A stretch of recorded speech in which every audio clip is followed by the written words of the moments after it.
आकाशवाणी लखनऊ से प्रस्तुत हैं प्रादेशिक समाचार।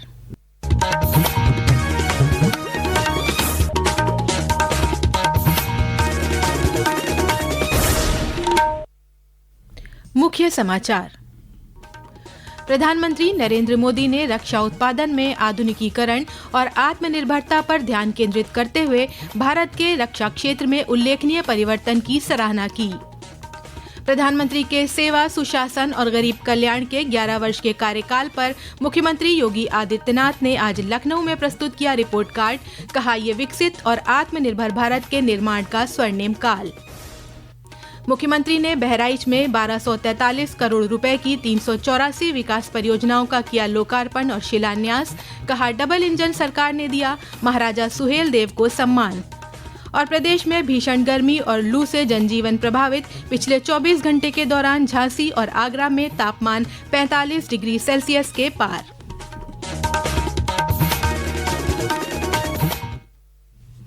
नमस्कार, प्रदेश के समाचारों के साथ मैं तनवीर फातिमा और अब समाचार विस्तार से। प्रधानमंत्री नरेंद्र मोदी ने पिछले 11 वर्ष में भारत के रक्षा क्षेत्र में हुए उल्लेखनीय परिवर्तन पर प्रकाश डाला है। सोशल मीडिया पोस्ट में प्रधानमंत्री ने कहा कि रक्षा उत्पादन में आधुनिकीकरण और आत्मनिर्भरता हासिल करने पर ध्यान केंद्रित किया गया है। उन्होंने कहा कि ये देखना उत्साहजनक है कि कैसे भारत के लोग राष्ट्र को मजबूत करने के साझा संकल्प के साथ एकजुट हुए हैं।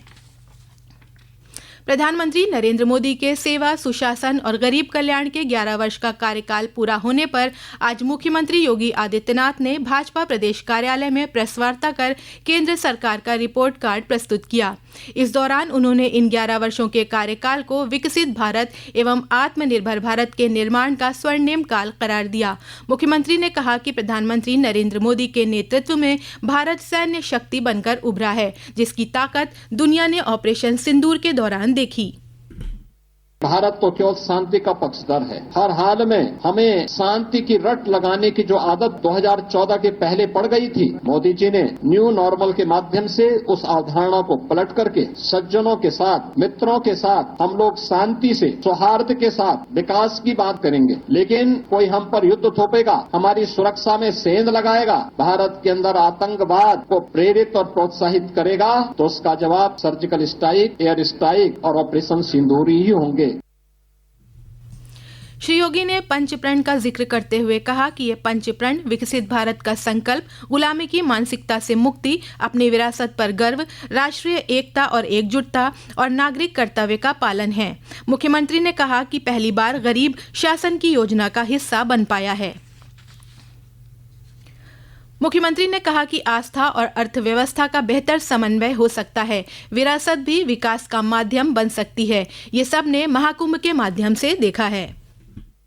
आस्था और अर्थव्यवस्था का बेहतर समन्वय हो सकता है, विरासत भी विकास का माध्यम बन सकती है। ये हम सब ने महाकुंभ के माध्यम से देखा। प्रधानमंत्री मोदी जी का मार्गदर्शन और नेतृत्व ने प्रयागराज महाकुंभ की सफलता को जिन ऊंचाइयों तक पहुंचाया था, आपने उसको महसूस किया होगा। कैसे? उसके माध्यम से हमने एक नए भारत का दर्शन किया। आस्था के माध्यम से आर्थिकी के 5 नए कॉरिडोर यूपी के अंदर बनते हुए दिखाई दिए।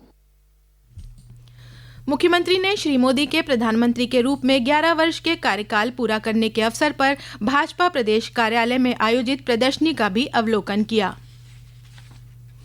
भारत ने सेवा, सुशासन और गरीब कल्याण के सिद्धांतों से प्रेरित होकर एक दशक में उल्लेखनीय परिवर्तन किया है।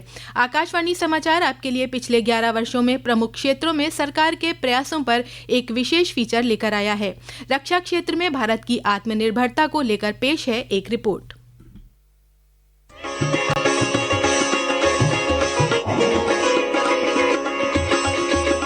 पिछले एक दशक में भारत ने अपनी सुरक्षा नीति को स्पष्टता, दृढ़ निश्चय और आत्मविश्वास के साथ परिभाषित किया है। 2016 की सर्जिकल स्ट्राइक से लेकर 2025 में ऑपरेशन सिंदूर तक संदेश स्पष्ट है। एक सटीक, समन्वित मिशन जिसमें देश के वीर जवानों ने सीमा पार 9 आतंकी शिविरों को बेअसर कर दिया, जो पहलगाम आतंकी हमले का एक तत्पर और निर्णायक जवाब साबित हुआ। स्वदेशी विनिर्माण ने इसकी सफलता में महत्वपूर्ण भूमिका निभाई। इसके अतिरिक्त रक्षा निर्यात बढ़कर रिकॉर्ड 23,600 622 करोड़ रुपए हो गया है, जो 2014 से 34 गुना की वृद्धि है। अग्रिम मोर्चे से लेकर कारखानों तक, युद्ध के मैदानों से लेकर बोर्ड रूम तक भारत एक नए युग की शुरुआत कर रहा है, जहां सुरक्षा ही ताकत है और आत्मनिर्भरता उसकी ढाल। विष्णु की रिपोर्ट के साथ आदर्श, आकाशवाणी समाचार, दिल्ली। विकसित भारत का अमृतकाल, सेवा, सुशासन, गरीब कल्याण के 11 साल।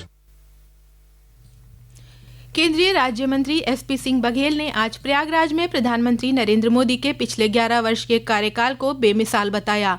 उन्होंने कहा कि इस दौरान शासन की योजनाओं का लाभ आम जनमानस तक पहुंचा है। मोदी जी का कार्यकाल भारत का स्वर्ण युग है, जिसमें 80 करोड़ लोग 5 किलो गेहूं चावल ले रहे हैं, 60 करोड़ लोग आयुष्मान का लाभ ले रहे हैं। इसके अलावा 12 करोड़ लोग किसान सम्मान निधि ले रहे हैं। 370 खत्म हुई है, 3 तलाक खत्म हुए हैं और किसान सम्मान निधि एक बटन दबती है, 2000 रुपए सीधे देश के 12 करोड़ किसानों के आते हैं। ये समाचार आप आकाशवाणी लखनऊ से सुन रहे हैं। ताज़ा समाचार जानने के लिए आप हमारी वेबसाइट newsonair.gov.in पर लॉगिन कर सकते हैं।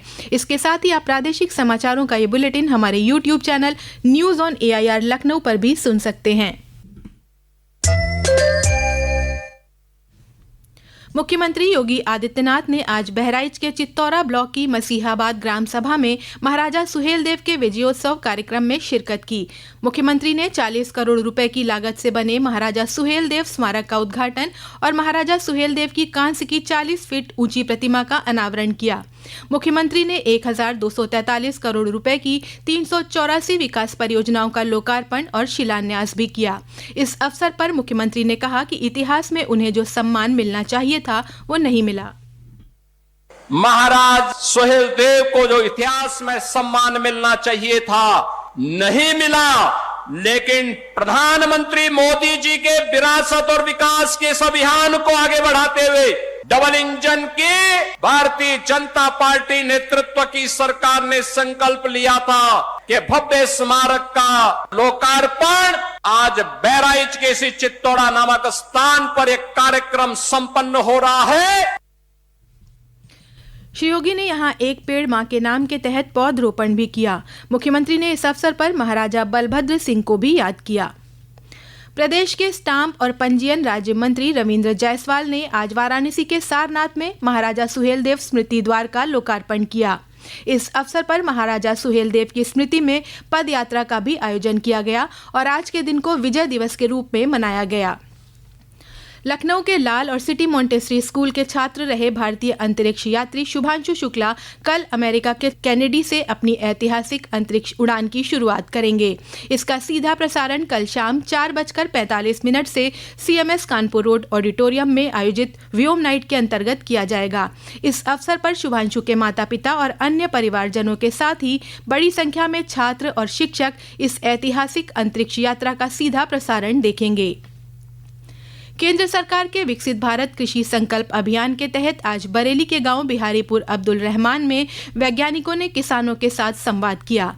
इस अवसर पर IVRI के निदेशक डॉक्टर त्रिवेणी दत्त ने बताया कि संस्थान की 108 टीमें किसानों को नई तकनीक से जोड़ने के साथ उनकी समस्याओं का समाधान कर रही हैं।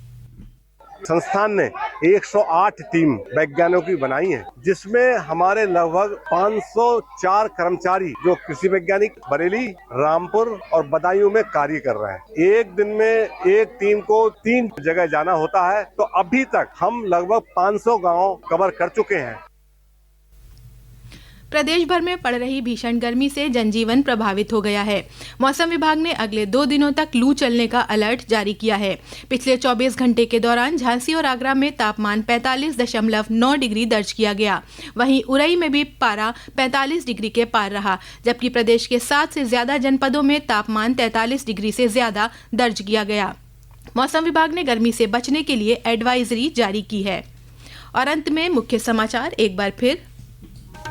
प्रधानमंत्री नरेंद्र मोदी ने रक्षा उत्पादन में आधुनिकीकरण और आत्मनिर्भरता पर ध्यान केंद्रित करते हुए भारत के रक्षा क्षेत्र में उल्लेखनीय परिवर्तन की सराहना की। प्रधानमंत्री के सेवा, सुशासन और गरीब कल्याण के 11 वर्ष के कार्यकाल पर मुख्यमंत्री योगी आदित्यनाथ ने आज लखनऊ में प्रस्तुत किया रिपोर्ट कार्ड। कहा, ये विकसित और आत्मनिर्भर भारत के निर्माण का स्वर्णिम काल। मुख्यमंत्री ने बहराइच में 1243 करोड़ रुपए की 384 विकास परियोजनाओं का किया लोकार्पण और शिलान्यास। कहा, डबल इंजन सरकार ने दिया महाराजा सुहेलदेव को सम्मान। और प्रदेश में भीषण गर्मी और लू से जनजीवन प्रभावित। पिछले 24 घंटे के दौरान झांसी और आगरा में तापमान 45 डिग्री सेल्सियस के पार। इसी के साथ प्रादेशिक समाचारों का बुलेटिन समाप्त हुआ। अगला बुलेटिन रात 8 बजे FM पर प्रसारित किया जाएगा।